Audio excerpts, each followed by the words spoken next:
Tributes and an outpouring of grief for Pope Francis. The pontiff passed away this morning at the age of 88.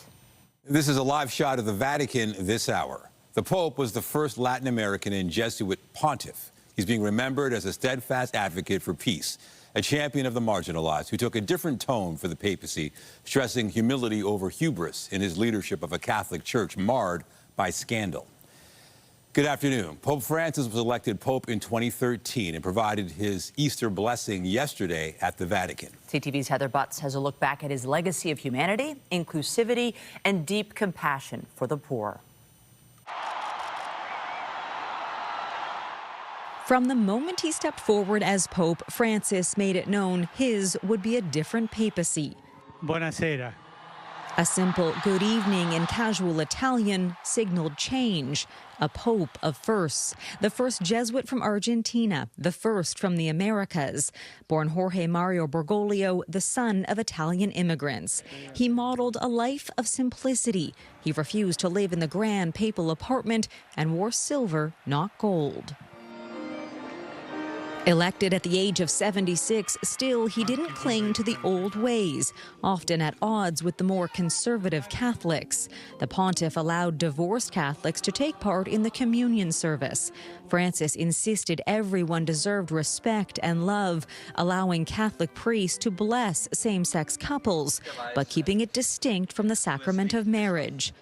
Ma chi sono io per giudicarla? Contraception, he maintained, shouldn't be used to prevent pregnancy, but was acceptable to prevent disease. In other areas, he was unmoved. While he praised women and promoted a record number to leadership positions, he stopped short of allowing them to be priests. On abortion, he compared it to hiring a hitman. Per risolvere un problema. The leader of more than 1 billion Catholics improved relations with Jews, Muslims, and Orthodox leaders. He brokered talks between Cuba and the United States. He was in part defined by his humility, urging a more compassionate church. Francis comforted the disabled and championed the plight of the poor. He condemned world conflicts, urging peace in Ukraine. Denouncing President Trump's deportation policies, he pushed for better treatment of refugees and warned of suffering because of climate change. Under his watch, the church handled clergy sex abuse scandals. Decades of cover-ups and systemic failures came to light during his papacy. In a letter to all Catholics, he wrote, "We showed no care for the little ones. We abandoned them." Ordering a first-ever Roman Catholic summit on pedophilia and introducing new reforms. To generations of Indigenous Canadians, he apologized. Nel chiedervi scusa. For the abuses they suffered in Canada's Catholic-run residential schools. Repeating it again during an historic week-long visit to Canada. Pido perdón.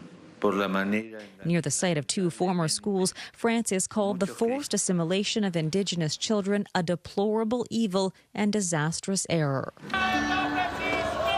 He maintained a tireless schedule even as his health started to drastically decline a couple years ago, battling influenza, falls, knee pain, and most recently, double pneumonia. At age 85, he acknowledged in a rare interview he might one day resign if failing health made it impossible for him to run the church. Asked when? Non sappiamo. Dio dirà. We don't know, he answered. God will say. Even at the end of his life, Pope Francis sent a lasting reminder for the world from his hospital bed. Do not be afraid to risk love. Heather Butts, CTV News. I think on all of our minds right now is the passing of our Holy Father, Pope Francis. And for a lot of us, as much as the joy is permeating and part of the celebration that we've all experienced this past weekend, I think there's also a sadness that we're all experiencing as well, hearing the news that he has passed away. At St. Michael's Cathedral Basilica in Toronto this morning, there were prayers for the Pope at Easter Monday Mass. And in a statement, the Metropolitan Archbishop of Toronto, Frank Cardinal Leo, says, since 2013, our shepherd has guided the flock lovingly and served as a global ambassador of peace, hope, and love. The Holy Father's humility, compassion, and care for others, most especially the poor and marginalized, has served as a powerful witness and a reminder of our daily call to reflect the face of Jesus to all those whom we encounter.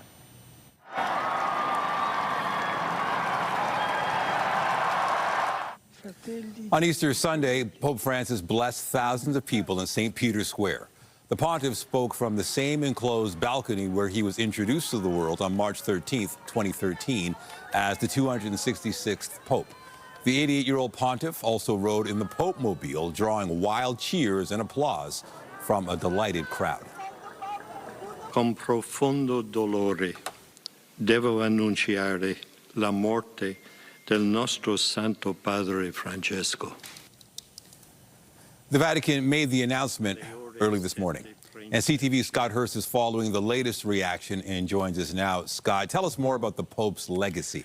Nathan, around the world, there is, of course, an intense feeling of sadness and grief. Not so much shock, as, of course, we were all aware of the recent health issues the Pope had been suffering through spending more than a month recently in hospital. But many are pointing out, as you were just showing the video, how remarkable it was that for Pope Francis, his last public appearance was just one day ago on Easter Sunday, one day before his death, to bless thousands of people in St. Peter's Square, to the obvious delight of everyone in attendance, and so much put to that moment now for everyone who was in attendance at that appearance in St. Peter's Square. Now, in terms of his legacy, the 88-year-old leaves behind a legacy of deep compassion, particularly for the poor, and a desire to make the church more inclusive, which at times put him at odds with many in the Catholic Church. He was elected at the age of 76, the first leader of the Catholic Church from the Americas, originally from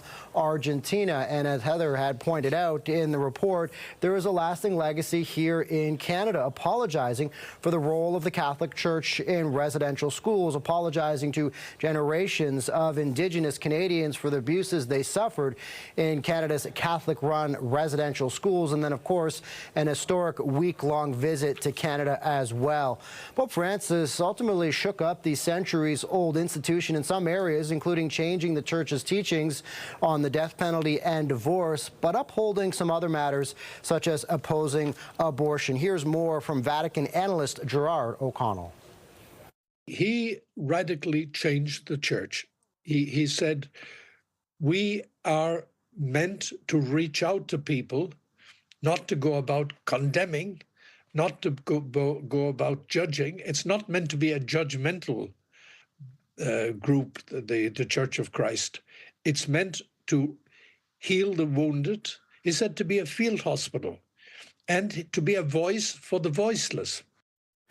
Nathan, as I mentioned, of course, deep sadness and grief, but not as much shock, as the pontiff is coming off his longest stint in hospital during his papacy.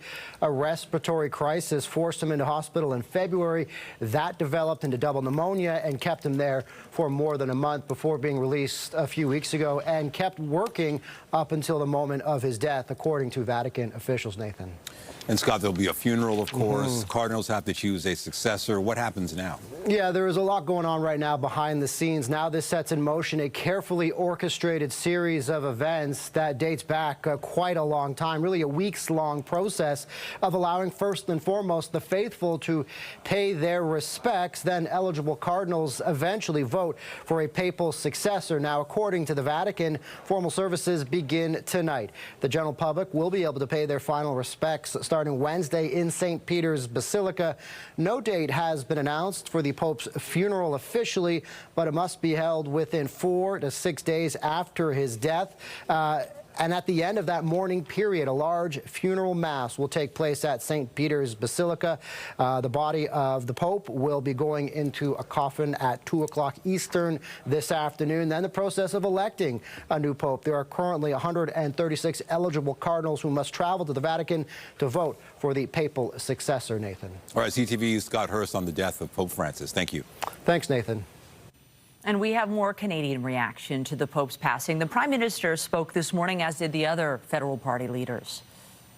During his papal visit to Canada in 2022, his apology on residential schools was a crucial step in moving the Church forward in its journey towards meaningful reconciliation. And one parable he shared in about a decade ago has consistently guided my thinking. He compared humanity to wine, rich, diverse, full of spirit, and the market to grappa, distilled, intense, and at times disconnected. And he called on us to reintegrate human values into our economic lives. There have been countless millions of Catholics and non-Catholics that have been inspired by his leadership in faith and other domains, and our prayers are with all Catholics as they lay to rest the head of the Catholic Church, and we are in solidarity in remembering him and honoring his contributions. NDP leader Jagmeet Singh posted a statement on X that reads, Pope Francis showed the world that faith can be a force for justice. He spoke plainly about poverty, inequality, and the climate crisis. I attended his visit in 2022, where he offered an apology for the Catholic Church's role in residential schools. For many survivors, this apology was not enough. For others, it was a step towards recognition of the harm and trauma they experienced. His passing is a loss, and his example will not be forgotten. In Washington, the U.S. president spoke during an event at the White House this morning.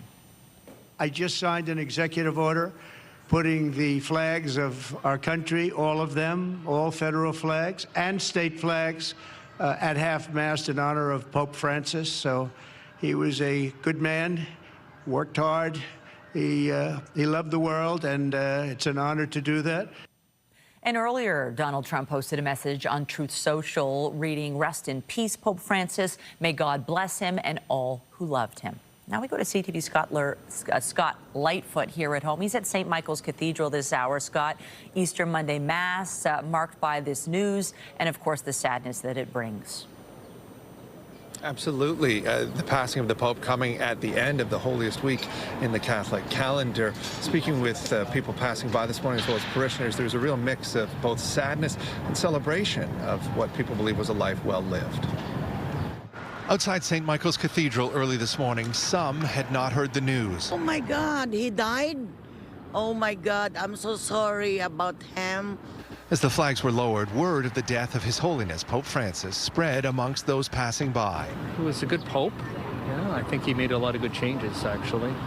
He looked like he was a man of the people.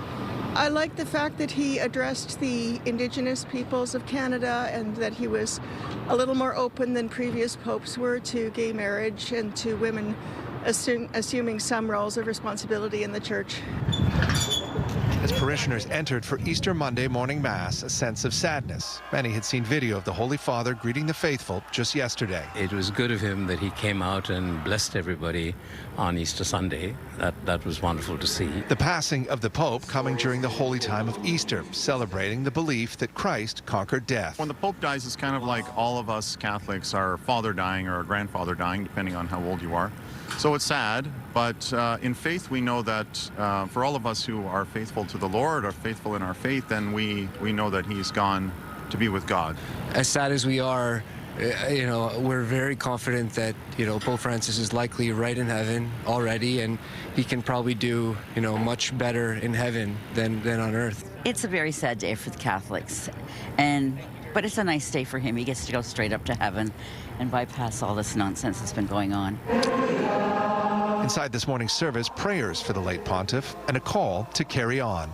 And even though we now have to mourn, if you will, the passing of the Holy Father, at the same time I can't help but imagine him also telling us, do not lose hope. Many now mourning a man who led them in faith for years. And you heard Scott Hurst mention earlier about the process to select a new pope. There will be 2 Toronto residents eligible to take part in that papal conclave. One, of course, the Cardinal and Archbishop of Toronto, Francis Leo, as well as the Archbishop Emeritus of Toronto, Thomas Collins, both men under the age of 80. Both men are eligible to both take part in and vote in the conclave, which is expected to take place in the coming days and weeks. Reporting live outside St. Michael's, I'm Scott Lightfoot. Nathan, Michelle, back to you. What a moment in history. Thank you, Scott. And still to come on CTV News at noon, a big win for the Leafs in Game 1 of the playoffs against Ottawa. We'll have more on the excitement. And we have more news in a moment, but first, here's a live look at the city this afternoon. A cloudy start to the week, but temperatures are around normal for this time of year. If you're heading out, a light jacket's a good idea, and there's still a chance of rain later today. Lindsay Morrison is here with a look at the current conditions. Welcome back, Lindsay. Thank you, Nathan. Pleasure to be back. And it's true, if you're heading out, jacket a good idea, and maybe an umbrella as well. You could need it at times this afternoon, getting a bit of a break in most areas of the GTA after some thunderstorms earlier this morning. But showers returning to Hamilton, and we're going to see a little more in the way of that as we make our way through the early part of this afternoon. Risk of a thunderstorm once again as well. Now, I want to point out the winds. Right now, here locally, they're coming out of the east. That's keeping us a little bit cool. In the southwest, though, we are tapping into a southwesterly wind, quite strong as well. So look at the temperature difference right now between Windsor at 20 degrees and Peterborough at 6. We are still at 8 degrees here in Toronto, but eventually we're going to climb to an afternoon, or technically an afternoon temperature of 9, a daytime high of about 15 degrees, and that happens late this evening. Happy Easter Monday. We're going to take you through your forecast for the week ahead. Coming up. For now, though, Nathan, I'll send it back to you. Thank you, Lindsay. Now to the Battle of Ontario and the big win for the Leafs. The Buds beat Ottawa 6-2 in the opening game of the first round of the Stanley Cup playoff series. CTV's Sean Leithong is at the Ford Performance Center this afternoon, where there is a practice this hour, and he joins us now live. Hey, great start. It was a great start, Michelle. It's exactly what Leaf fans needed. They got the saves when they wanted it. They got the goals when they wanted it, including this one from Mitch Marner.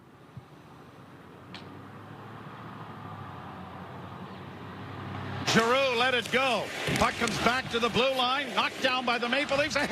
It goes. Marner's got a breakaway. He's in on goal. Deep shoots. Holy mackerel! The Leafs have a 2-0 lead. What a pass and what finish!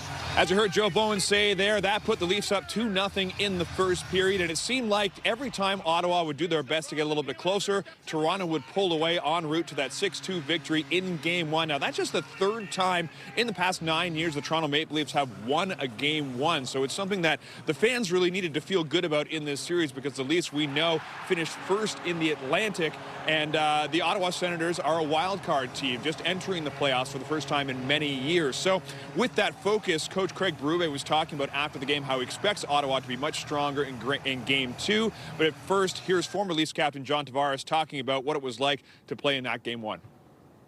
Yeah, it was intense.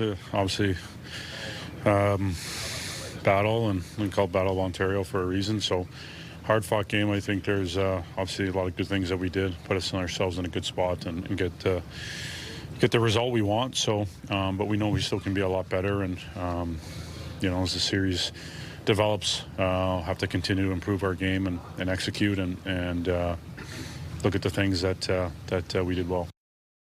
That's a good team over there. They've earned every right to be in the playoffs the way they played this year and what they've accomplished.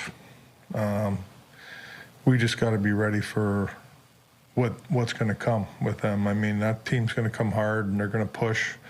They got a lot of good players over there. They play a good disciplined style of game. That's what I'm focused on.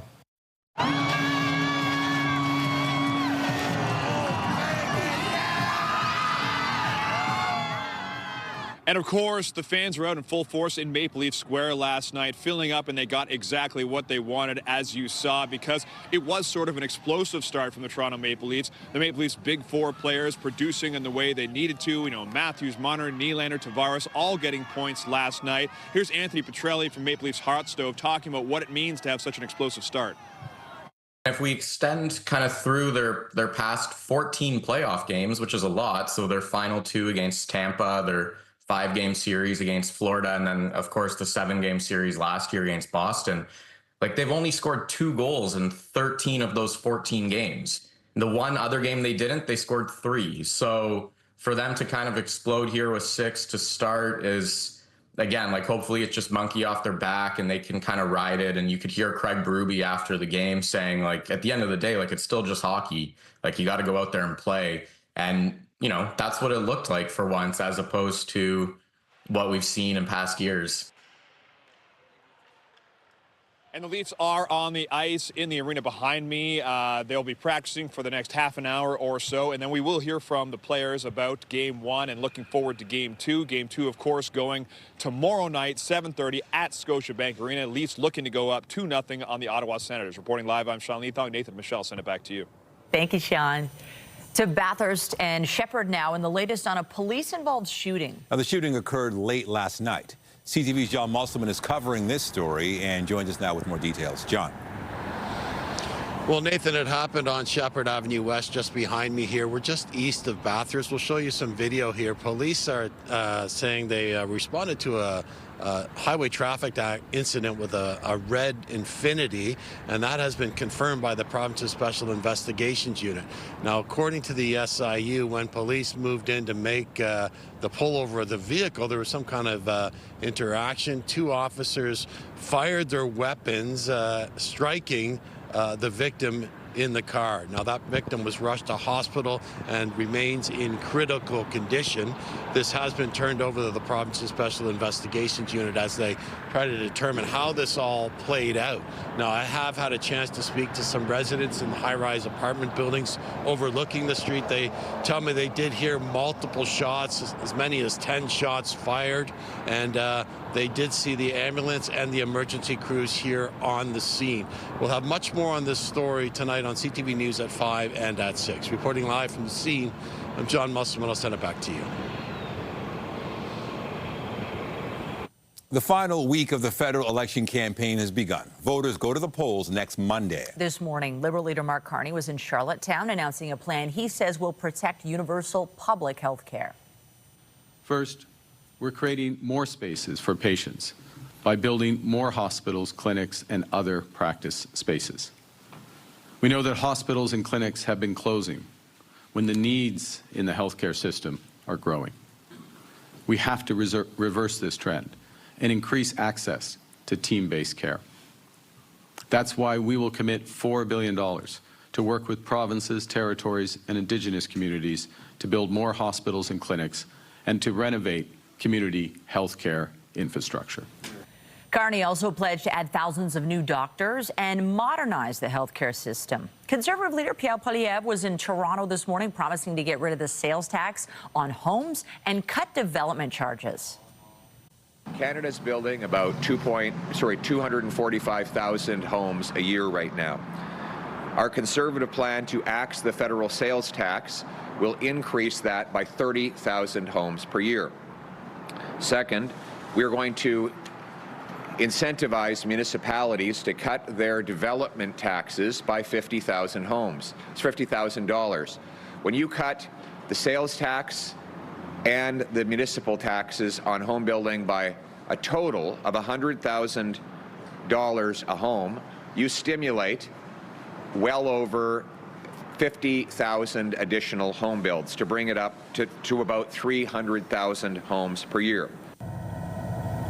Poilievre also pledged to build 2.3 million new homes in the next 5 years and says the Conservatives will sell off federal land as well as require cities build 15% more homes. Now, the NDP leader will speak shortly in BC. Yesterday, he reiterated a plan to lower food prices. We're going to put in a price cap on food essentials. This is a policy that France has done and Greece has done. Both of them have effectively brought down food inflation in the case of France by 15%. And in the case of Greece, they brought down food prices by 15% by putting in a price cap on food essentials. We're going to stop price gouging. And if companies like Loblaw think they can jack up the price of Canadian products because Canadians want to show pride and support Canadian, we're going to put in laws. We're going to legislate protections to stop them from doing that. Singh is continuing to campaign in British Columbia today. He has stops in Nanaimo, Comox, and Port Moody this afternoon. And we bring in CTV's Colton Prale now. Colton, here we go. 1 week to go, and we just looked at those polling numbers. What more can you tell us? Yeah, I think, well, first off, Jagmeet Singh's boost and his party's boost is critical. They're out in BC. About half their caucus is in British Columbia, either the islands or the mainland. It is incredibly important for them to do well in British Columbia. And right now, the polls are showing very much a two-horse race between the Conservatives and the Liberals. And if the NDP want to hold on to official party status, if they want to be able to ask questions in the House of Commons to other leaders, all of that stuff, they need at least 12 seats, and it's going to be a challenge for them to get there. BC is going to be crucial for them. It's going to be crucial for the other parties as well, but especially for the NDP. And so I'd expect to see a lot of time from Jagmeet Singh on that West Coast, because right now he's finally over that 10% threshold, just shy of 11, that he's been struggling to cross, but it's very much still a two-horse race. I think it's worth pointing out that we didn't see major stumbles in the debates, and so while we did see a little bit of fluctuation yesterday, we haven't seen a huge difference. We're still looking at that roughly 7.5 point gap at the top. It's been between 5 and 8 for the better part of the last about 15, 16 days. And so we're not seeing a huge amount of fluctuation. Where the leaders go, I think, is going to give you the most insight into what they're trying to accomplish over this last week. So you see Mark Carney shoring up possibly soft Atlantic seats. That's usually a Liberal region, but PEI, New Brunswick, those are areas where the Conservatives held major rallies, where they looked to be getting some support. I'm sure they're looking to shore those areas up. On the flip side, Pierre Poilievre needs to make bigger inroads in the GTA. If you're going to win, you got to do it through Ontario, and right now the Liberals have a pretty sizable lead there, and so it's not surprising to see Pierre Poilievre starting off the first weekday of this final week in the GTA, really focusing his efforts on that. The next big thing to watch for, Michelle, is going to be the platform. Once we've got that, then it's all of the information out there for voters. They can really make informed decisions, but at this point in time, we are still waiting on the full costed Conservative platform. They're the only party who hasn't released it. It's also worth pointing out that all of these platforms came very, very late in this election campaign. It's a short campaign, but you had millions of Canadians voting in advance polls over the weekend without all of the information available to them. People voting this hour as we speak, as advanced voting wraps up tonight. So we've got just 1 week to go. All the leaders will tell you the only poll that counts is the one on Election Day. What are we expecting in this final stretch? I think we're going to see a lot of focus on spending, a lot of focus on Mark Carney's platform from the Conservatives, that $130 billion in new spending, $223 billion added to the debt once you account for the spending that was already promised under previous Liberal budgets, but prior to Mark Carney taking his role as Prime Minister. You're going to see a lot of focus on that number. On the flip side, you're going to see a lot of focus from the Liberals on the need to invest, to build. You're going to hear the phrase overwhelming force an overwhelming amount of times. This very much is how Mark Carney is positioning his budget, his platform, now that the costing is out there. The idea that even if there is a rocky economic future in the near term for Canada as a result of American actions, it will be the government who steps up when the private sector steps back. And so there will be two very contrasting views on how to best deal with any sort of economic stumbles that are in the near future for Canada. But I think so much of the focus is going to be around the dollars. It's going to be around how they're going to impact our country's ability to weather any sort of economic storm, because the message does seem to be from both parties that a storm likely is coming. CTV's Colton Prale live for us in Ottawa as the clock ticks down to Election Day in 1 week. Appreciate it. Anytime. Lindsay. Well, after climbing into the 20s both Friday and Saturday, yesterday we fell just short of double-digit territory, 9.8 degrees. Seasonal norm is 14. We will be eventually close to that today, but it's going to take until about 10 or 11 o'clock at night. That's when we will be at our warmest. Chance of showers today, risk of a thunderstorm too, and that's the trend for much of this week. We're going to take you through the 7-day forecast coming up here on CTV News at noon. We'll be right back. Stay with us.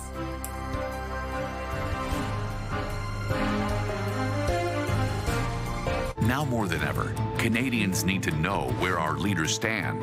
CTV News keeps you informed on the issues that hit home. This election, connect to Canada's most trusted news source, CTV News. Now, more than... Well, it is a gray Monday. You can definitely feel when you step outside that it's cooled down, although we did have Easter Sunday weekend was not too bad. I mean, they were mild, and we got that beautiful sunshine yesterday. Yeah, it was nice, although it was kind of a bit cooler, I guess, Saturday. And then we had like a lightning show north of the city, if you saw some of that. Unlike Mexico, you had some great weather well, where you were. Yes, I had some pretty good weather last week. I think probably better weather than what we're going to experience this week. But you're right, a little bit of everything over the long weekend. At one point, we made it to 22 degrees in the city of Toronto. So a little bit of a mild spell, a cool down yesterday, but lots of sunshine. Less in the way of sun today, but slowly our temperature is rebounding to more seasonal values. Weather is brought to you by the Presler Law Firm Injury Lawyers. You don't pay unless they win.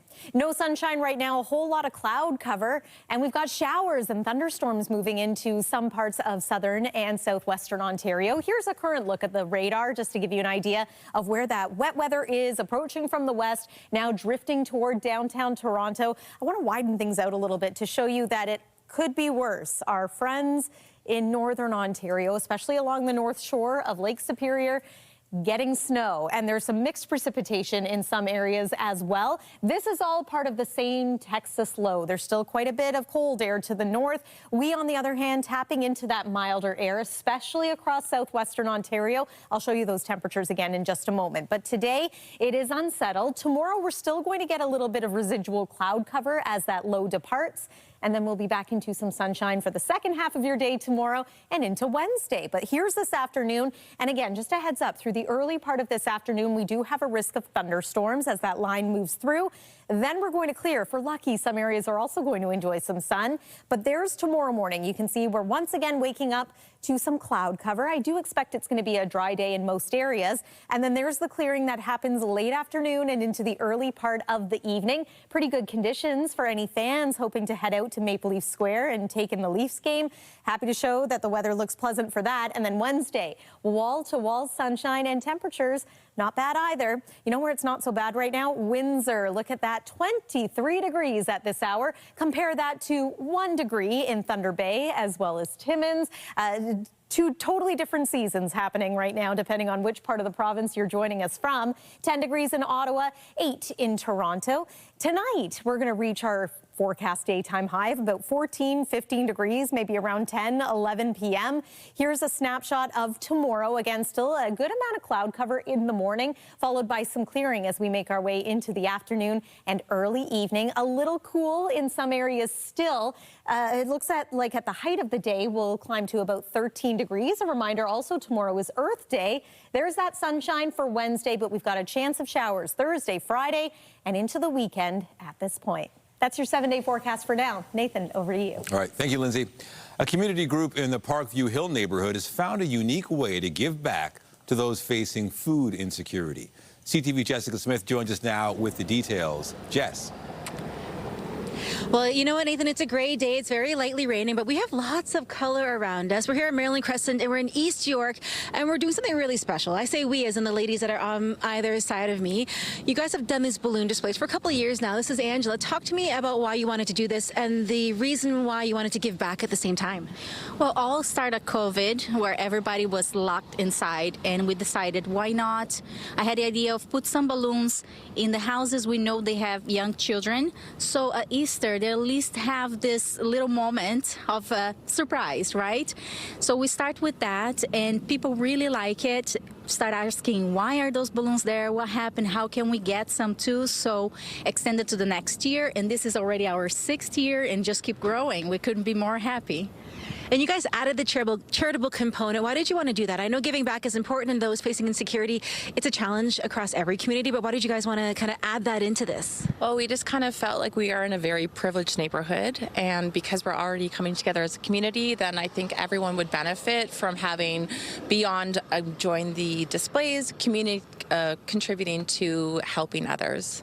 Miss Patty, I'll get you to come on in here, nice and bright. We're sitting in front of your display here. Love it. How does it make you feel when people drive by? We've been watching people drive by, making donations, smiling. How does it make you guys feel when you see people enjoying this, but also knowing that you're helping your community? We just feel wonderful seeing everybody enjoy the colors and helping support others with the food bank and enjoying the day. Now, I know, Angela, they're the mastermind behind the balloons. How much time goes into putting all this together? Oh, this starts like a month before, or if not a year, we start planning what we're going to do next year. Every year say, this is it, I'm not doing anymore. But the next day, I'm already start brainstorming. But really, in my basement, the three of us, we spend at least 3 days tying balloons, creating frames, regretting, and then feeling great after. It's a whole process. It's all kinds of emotion goes on. Well, it looks great, and it is the entire street. It's really colorful, really bright, and you can make donations tonight until about 6 p.m. And if you can't make it here by the end of the day, you can just donate to any of your local Salvation Armies. Ladies, thank you so much. Thank you. We don't mean to burst your balloon, but we got to send it back into the studio. So send things back inside. Bye, ladies. Thanks so Take much. care. Gorgeous display there. Still to come on CTV News, a celestial show is on tap tonight. CTV science and tech specialist Dan Riskin joined us to walk us through what to expect.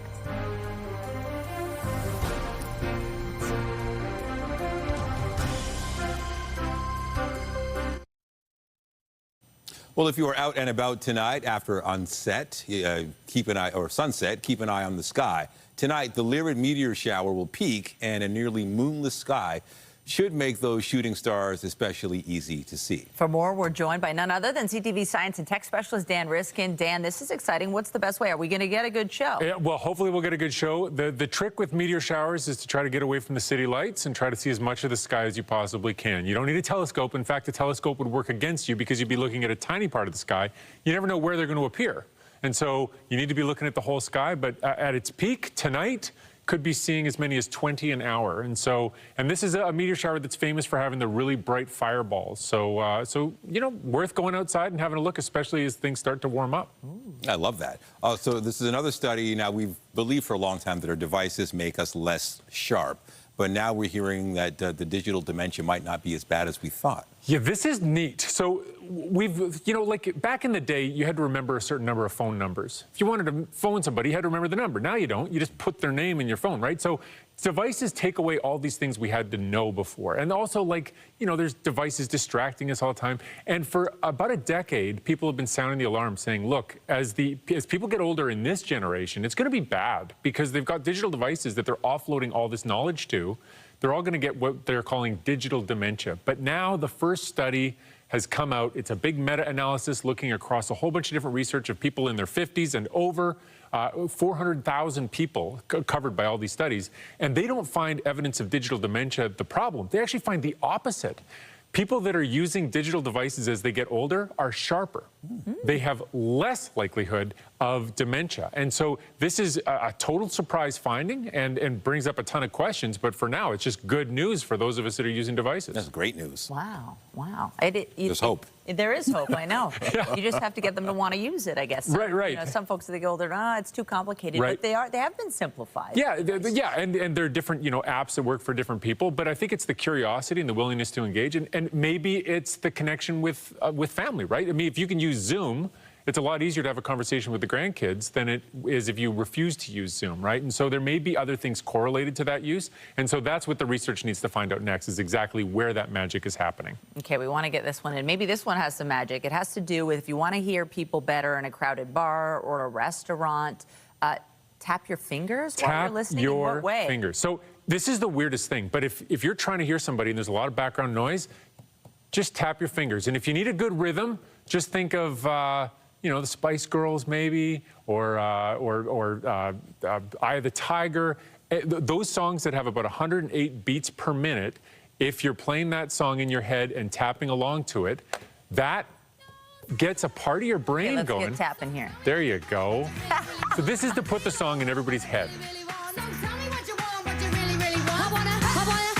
Okay, so that rhythm, just tap your fingers with that rhythm while you're talking to somebody, and you'll be able to hear them better. 5% better. You'll be able to pick out the words that they're saying because it fires up a part of your brain where rhythm and speaking both live. And what about when they say, stop that tapping?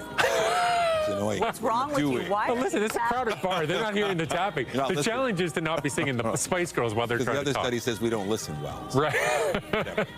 But it is. You got to admit, it's a funny result that just tapping your fingers makes it easier to hear somebody else while they're talking. And they tried, tapping versus no tapping. They tried when they play a metronome and you tap along, or when you just pick the rhythm yourself.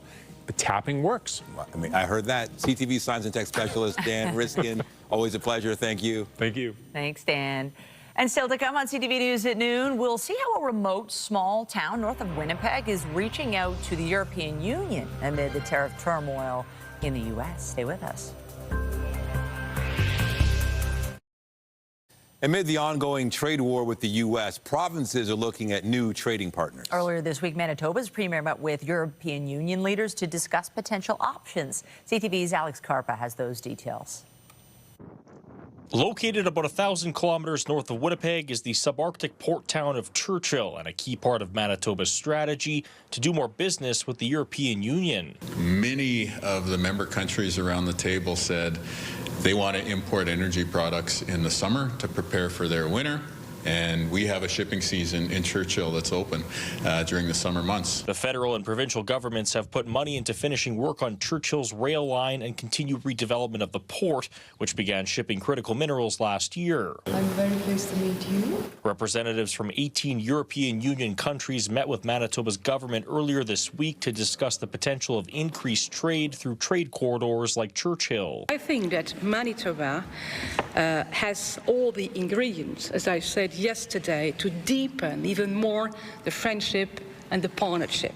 With an uncertain future in trade with the United States, the meeting between Manitoba and the EU was a chance to start a new relationship. There's possibilities there, and I think looking into those possibilities seems to make a lot of sense. Now's the time to start doing it. The EU and Canada have had a free trade agreement in place since September 2017. Experts say closer ties with the EU would be good for Manitoba's economy, but the impact won't be felt overnight. There has been a gradual increase economically on an ongoing basis. I think what we want to make sure is that that's going to continue. And I think that can be fast-tracked because I think there's going to be more and more companies that are looking at markets that are a little bit more reliable than we're seeing from the United States at the current time. Manitoba's premier did raise the option of creating a second port in addition to the port of Churchill on Hudson Bay, with Canoe saying there is a major need to look at exports outside of the U.S. Alex Carper, CTV News, Winnipeg. Ontario, Nova Scotia and New Brunswick are taking steps towards scrapping interprovincial trade barriers with a goal of shoring up Canada's economy. New Brunswick Premier Susan Holt spoke about the effort on CTV's Question Period yesterday. Imagine that you're trying to send a product between provinces right now, and you have to put a different label on it for that other province, and then you have to get a secondary inspection for it to go to that other province, and then you have to put it on a truck that needs to change drivers at the border and put a different flag on the back of their truck. All of that adds cost to the price of the product and cost to the business in terms of trying to operate and grow. And so Susan Holt said there's real momentum behind a push to get rid of all internal trade barriers here in Canada. In his capacity as Prime Minister before calling the election, Liberal leader Mark Carney set a goal of July 1st for barrier-free trade across the country. Last week, Ontario signed memorandums of understanding on slashing trade barriers with New Brunswick and Nova Scotia as other provinces hold their own direct talks. To sports now, the Blue Jays wrapped up their series with the Seattle Mariners yesterday. And another ball hit to deep left field, and it is gone. It wasn't a good start for the Jays yesterday afternoon, with the Mariners jumping out to a 6-0 lead after the first 2 innings. The Jays were unable to recover and dropped the game 8-3. They'll now be heading to Texas to begin a series with the Houston Astros today. And on the ice, Canada's women's hockey team was looking for gold, taking on their rival Americans in the final of the Women's World Hockey Championships. A chance here for Heisey. Her shot, she scores! Tessa Janicki, your golden hero in Czechia. It was a heartbreaker for the Canadians, with the U.S. clinching the win in sudden death, 3-on-3 overtime to take the gold medal, leaving Canada with silver. Canada will look to reclaim gold next year when the tournament heads to Italy. Short break. More when we return.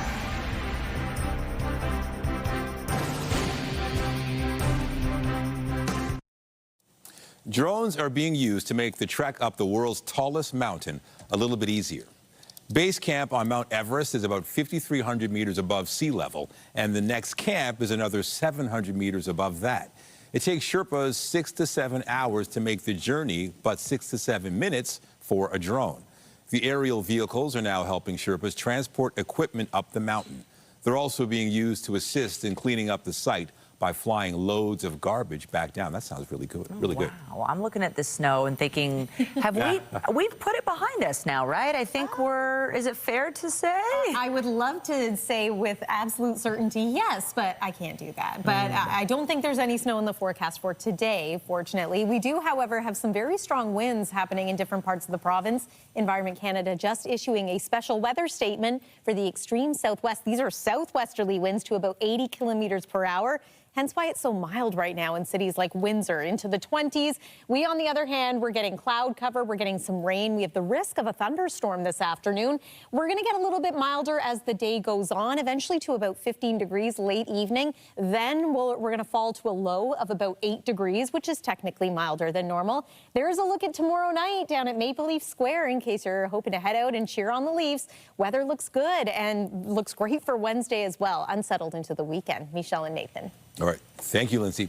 And that is CTV News at noon. Remember, you can get Toronto's breaking news all day long on CP24 and at our website, ctvnewstoronto.ca. For Lindsay Morrison and the whole team here, have a pleasant afternoon. I'm Michelle Boudet. And I'm Nathan Downer. Be sure to join us later for CTV News at 5 and 6. Have a great afternoon.